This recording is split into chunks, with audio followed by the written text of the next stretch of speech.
আসসালামু আলাইকুম রহমতুল্লাহ। তো আলহামদুলিল্লাহ, আমি আশা করি শিক্ষার্থীরা সবাই ভালো আছেন। অনেকদিন পর আবার একটি ক্লাসে দেখা কথা হলো। কথা তো না, আসলে ক্লাস শুরু হচ্ছে, হয়তো আমার সঙ্গে দেখা না হলেও ভিডিওতে তোমরা দেখতে পাবে। তো আজকে আমাদের মনোবিজ্ঞান ফার্স্ট ইয়ারের প্রথম ক্লাস হয়ে গেছে, দ্বিতীয় ক্লাস। আজকে যে পঠিত বিষয় যেটা আলোচনা করা হবে এটা হচ্ছে আচরণ, আচরণের ধরন, আচরণের ধরন এবং এর সাথে বংশগতি সম্পর্কে দু একটি কথা আলোচনা করে মোটামুটি আমরা শেষ করব আচরণের ধরন এবং বংশগতি। তো আমি প্রথমে বলতে চাচ্ছি যে আচরণ কি জিনিস, আচরণ জিনিসটা কি। আসলে আমরা স্বাভাবিকভাবে বলি, বন্ধু বান্ধবকে বলি তোমার আচরণটা ভালো না, তুমি আচরণ ঠিক করো। তো আচরণ এক কথায় বলাটা মুশকিল, তারপরেও একেবারে সহজ সাবলীল বিষয় যে মানুষ যে কোনো ধরনের প্রশ্নের উত্তর যেভাবে দেয়, একজন আরেকজনের সাথে দেখা হলে, সাক্ষাৎ হলে তার সঙ্গে যেভাবে কথা বলে, একজন আরেকজনের সাথে কখনো আক্রমণাত্মক, কখনো আবার শান্তির যে বাণী পৌঁছায়, এগুলো সব সমন্বয়ে আমরা আচরণ হিসাবে ঠিক করি, এটাকে আমরা আচরণ বলি। কিন্তু মনোবিজ্ঞানের ভাষায় আচরণের মূল কথা হচ্ছে উদ্দীপকের প্রতি ব্যক্তি বা প্রাণী বা ব্যক্তি বা মানুষের যে ধরনের সাড়া যোগায়, যে প্রতিক্রিয়া সৃষ্টি করে, এই যে প্রতিক্রিয়া সৃষ্টির যে সিস্টেম, প্রতিক্রিয়া সৃষ্টির যে একটা ধরন, এটা হচ্ছে আচরণ। এটাই আচরণ। এবং আচরণ, কারো আচরণ ভালো, কারো আচরণ খারাপ, এটা পরের বিষয়। কিন্তু আচরণটা হচ্ছে কি, যে উদ্দীপকের প্রতি প্রাণীর প্রতিক্রিয়া করার যে প্রবণতা, প্রতিক্রিয়া করার যে ধরন, সেটা হচ্ছে আচরণ। আমরা সহজভাবে বলতে পারি যে একটি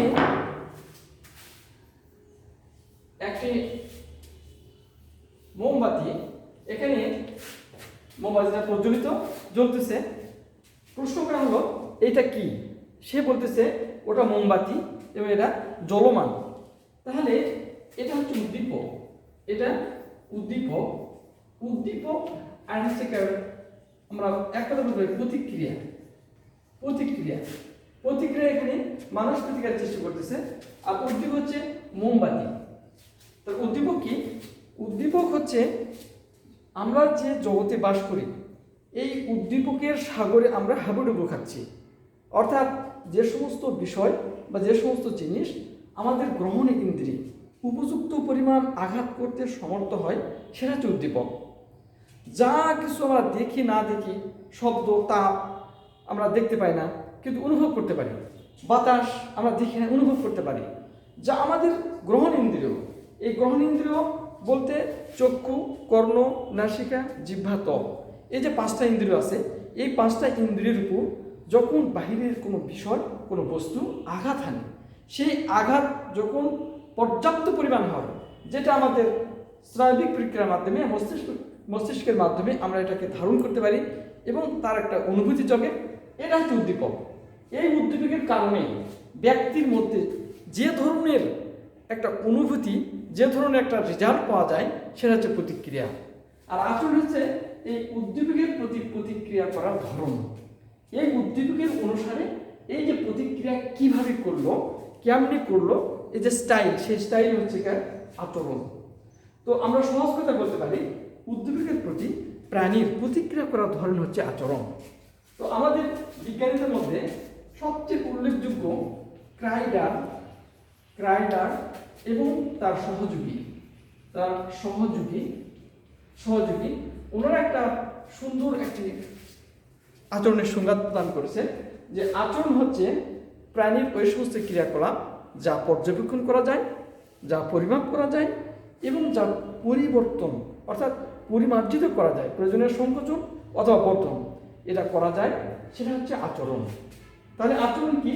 আচরণ হচ্ছে যে সকল ক্রিয়াকলাপ, যে সকল মানুষের বা প্রাণীর ক্রিয়াকলাপ দেখা যায়, পরিমাপ করা যায় এবং প্রয়োজনে পরিবর্তন করা যায়, সেটা হচ্ছে আচরণ। আমরা এখন আচরণ সম্পর্কে জানলাম, আচরণের ধরন সম্পর্কে একটু আলোচনা হবে, যে কি ধরনের আচরণ হতে পারে, কি আচরণ আসতে পারে। এ পর্যন্ত মনোবিজ্ঞানীরা আচরণের ধরনকে আচরণের ধরন মোটামুটি 4টি ভাগে ভাগ করছে, যে আমাদের 4 প্রকার আচরণ হতে পারে। এখন হচ্ছে সামগ্রিক ও খণ্ডিত আচরণ। 2 হচ্ছে ঐচ্ছিক ও অনৈচ্ছিক আচরণ। আর হচ্ছে বাহ্যিক ও অভ্যন্তরীণ আচরণ। আর হচ্ছে স্বাভাবিক ও অস্বাভাবিক আচরণ।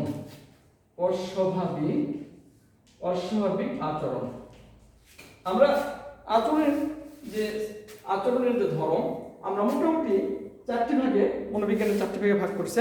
প্রথম হচ্ছে যে সামগ্রিক ও খণ্ডিত আচরণ। সামগ্রিক আচরণ কাকে বলে? যখন একটি আচরণ বা একটি আচরণকে বা বিষয়কে সামগ্রিকভাবে বিবেচনা করা হয় সেটা হচ্ছে সামগ্রিক আচরণ। যেমন একজন নেতা টেবিলে ভাষণ দিচ্ছে, এই ভাষণ হচ্ছে সামগ্রিক আচরণ। শ্রোতারা শুনছে, উনি ভাষণ দিচ্ছেন, সামগ্রিক আচরণ। মাঠে ফুটবল খেলা হচ্ছে, এই ফুটবল খেলায় 11-22 জন প্লেয়ার একে অপরের সাথে প্রতিদ্বন্দ্বিতার মাধ্যমে ফুটবলকে চালাইতেছে, এটা হচ্ছে নিয়ন্ত্রণ করতেছে, এটা সামগ্রিক আচরণ। এই খণ্ডিত আচরণ কি? খণ্ডিত আচরণ হচ্ছে একটি আচরণকে যখন আমরা ছোট ছোট অংশ ভাগ করে বিবেচনা করব তার নাম হচ্ছে খণ্ডিত আচরণ।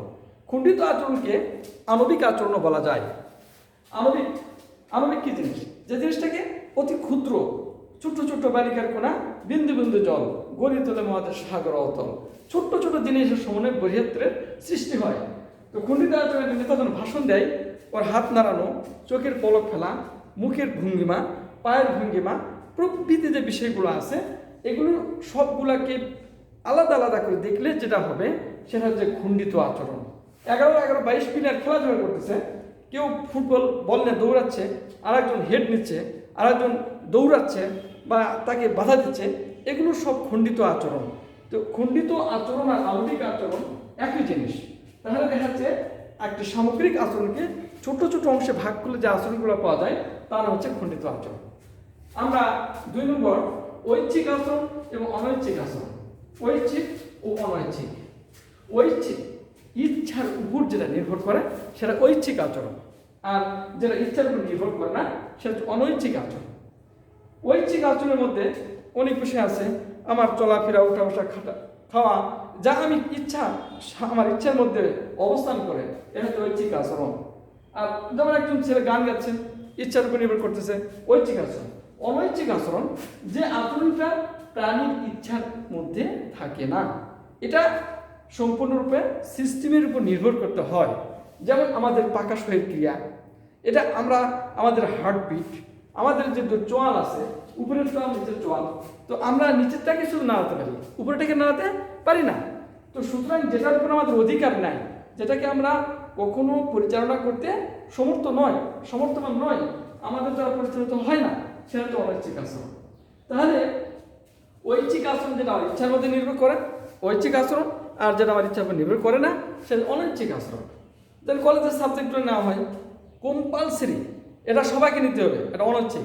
আর 4th সাবজেক্ট ঐচ্ছিক সাবজেক্ট, আমি ইচ্ছা করলাম আমি মনোবিজ্ঞান নিলাম অথবা আমি ইসলাম শিক্ষা নিলাম, এই যে ইচ্ছার উপর নির্ভর করে, এই হচ্ছে ঐচ্ছিক অনৈচ্ছিক আচরণ। এরপর আছে বাহ্যিক আচরণ এবং অভ্যন্তরীণ আচরণ। বাহ্যিক, বাহিরে থেকে যেটা দেখা যায়, সরাসরি দেখা যায়, এটা বাহ্যিক আচরণ। আর অভ্যন্তরীণ যা দেখা যায় না কিন্তু প্রাণীর মধ্যে প্রতিক্রিয়া সৃষ্টি করতে সে একেবারে সরাসরি দায়ী থাকে, অভ্যন্তরীণ আচরণ। বাহ্যিক আচরণ আমাদের চলাফেরা, উঠা বসা, এটা আমরা দেখতে পারি, নাচ গান দেখতেছি, আমরা একটা ছেলে দৌড়াচ্ছে দেখতেছি, এগুলো বাহ্যিক আচরণ। কিন্তু অভ্যন্তরীণ আচরণ কি? অভ্যন্তরীণ আচরণ হচ্ছে তার মনের মধ্যে একটা রিক্রিয়েশন হচ্ছে, দুঃখ হয়েছে, আমরা দেখি না কিন্তু অনুভব করতেছে। এরপরে অভ্যন্তরীণ তীব্র পেটের ব্যথা, আমরা দেখতে পাচ্ছি না, তো ও পেটের ব্যথা অস্থির হয়ে যাচ্ছে। এরপরে সে এরকমভাবে তার ভিতরে প্রেশার, আমাদের প্রেশার আছে, প্রেশারের এরকম ভারসাম্য হয়ে গেছে, তো সে অস্থির হয়ে যাচ্ছে। এরকমভাবে আমাদের যে সমস্ত বিষয়গুলো দেখা যায় না কিন্তু প্রাণীর ক্রিয়াকলাপকে পরিবর্তন করার জন্য দায়ী থাকে, সেটা হচ্ছে অভ্যন্তরীণ আচরণ। অভ্যন্তরীণ আচরণ গুরুত্বপূর্ণ ভূমিকা রাখে মানুষের জীবন প্রবাহকে বাঁচার জন্য। আজকে মানুষ সুইসাইড করে, ও দেখা যাচ্ছে যে সদ্য স্বাভাবিক একটা ভালো মানুষ কিন্তু সুইসাইড করতেছে কেন? ওর ভিতরের মধ্যে যে সমস্ত দুঃখ বেদনা জমা হয়েছে তাকে সুইসাইড করতে বাধ্য করতেছে। এরপরেও আধুনিক মনোবিজ্ঞানীরা নতুন একটি আচরণে ভাগ করেছেন, সেটা হচ্ছে স্বাভাবিক আচরণ এবং অস্বাভাবিক আচরণ। স্বাভাবিক আচরণ বলতে বোঝায় যে পরিবেশ পরিস্থিতির উপরে অর্থাৎ স্থান কাল পাত্র এই তিনটির বিবেচনায় একটি সুন্দর স্বাভাবিক যে মত প্রকাশ, যে কার্যকলাপ, এটা হচ্ছে স্বাভাবিক আচরণ। আর অস্বাভাবিক আচরণ যেটা ওই পরিবেশ পরিস্থিতিতে স্থান কালপত্র ভিতরে অনাকাঙ্ক্ষিত, কাম্য নয়, যেটা কাম্য করা যায় না, সেটা হচ্ছে অস্বাভাবিক আচরণ। যেমন ধরা যাক এখন শীতের সময় সবাইকে শীত লাগতেছে, গরম কাপড় পরবে এটা স্বাভাবিক, কিন্তু একজন বলছে আমাকে গরম লাগতেছে, আমি খুব গরম লাগতেছে, আমি খুব অস্থির হয়ে গেলাম, গরম লাগতেছে, ফ্যান দেন। তা দেখা বুঝতে পারছে সে অস্বাভাবিক আচরণ। এই জন্যে তো আচরণের মধ্যে মোটামুটি এই ভাগগুলোকে আমরা বলতে পারি যে আচরণের চারটি ভাগ: সামগ্রিক আচরণ, খণ্ডিত আচরণ, ঐচ্ছিক অনৈচ্ছিক, বাহ্যিক অভ্যন্তরীণ এবং স্বাভাবিক অস্বাভাবিক আচরণ। ঠিক আছে, দেখা হবে ইনশাআল্লাহ।